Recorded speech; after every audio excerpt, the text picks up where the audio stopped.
I pulled Oliver Bennett, who's the editor of the new EC1 Echo, outside the launch party, which is taking place in the apple tree. Too noisy in there, Oliver. Tell us out here, what are we all hoping to achieve with the Echo? I think we're hoping to achieve a few things. Thing number one is that we will be a new newspaper and website for the EC1 area and its borders, by the way. This area doesn't have a dedicated newspaper as such. There's a couple of competitors in the newspaper domain, namely the Tribune and the Islington Tribune and the Islington Gazette, but they are more Islington-wide things and they're not dedicated to the EC1 area. Secondly, we just want it to be something that introduces a slightly fresher flavour to news gathering and indeed features in the area as well. I think we can give space to lots of people who currently don't get space and bring a different sensibility to the world of local publishing. Is that okay? Yeah, absolutely. But Mike, come over here. We've got long-term resident of Clerkenwell, Mike Franks here. Is this a good idea? Well, of course it's a good idea. The task is massive. And I think I want to hear the word Finsbury said more often. Because it's the unifying historical theme. Finsbury was a pioneering borough who created, in the face of serious poverty in this area, huge amount of firsts. And we forget that. And what's more, Finsbury went from King's Cross to the City and to the Angel. Yeah. And that's Oliver's area. So that's what we'll get.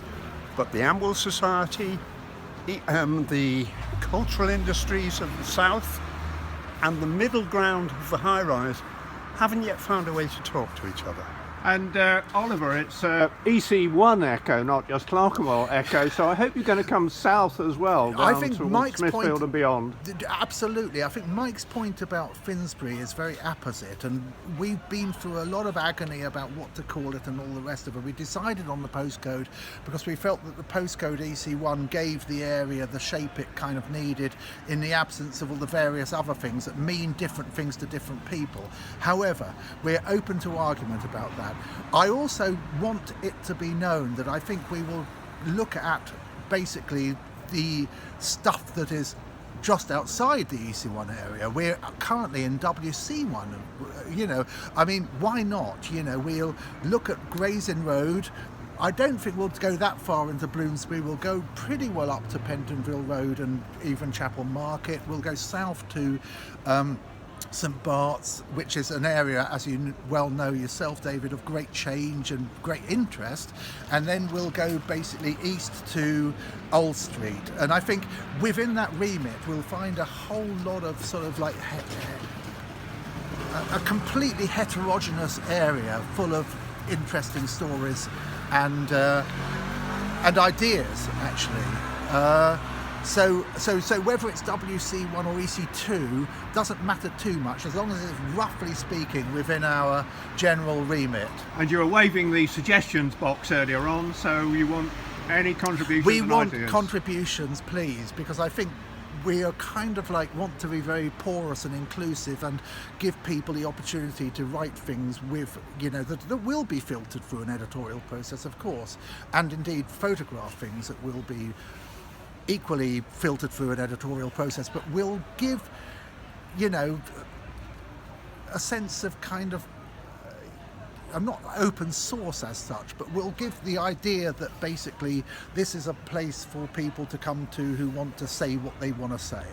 And I think that's a very important principle for the whole EC1 Echo, and it also chimes with the publisher Social Spider, which is a social enterprise which aims to basically give community expression. And let's just give some plaudits to Social Spider, who acted your publisher, and the Peel Institute, who have supported. I need to basically big up a couple of people as well as Social Spider. We need to big up Social Change Agency and Sarah Block, who have been absolutely magnificent in pushing it from behind, and most notably the Peel Centre and Tom Newmark, who basically helped to, well, who have actually made it happen in the sense of providing a bit of seed funding and all that stuff. They, in a way, are our parent, and I think a good parent.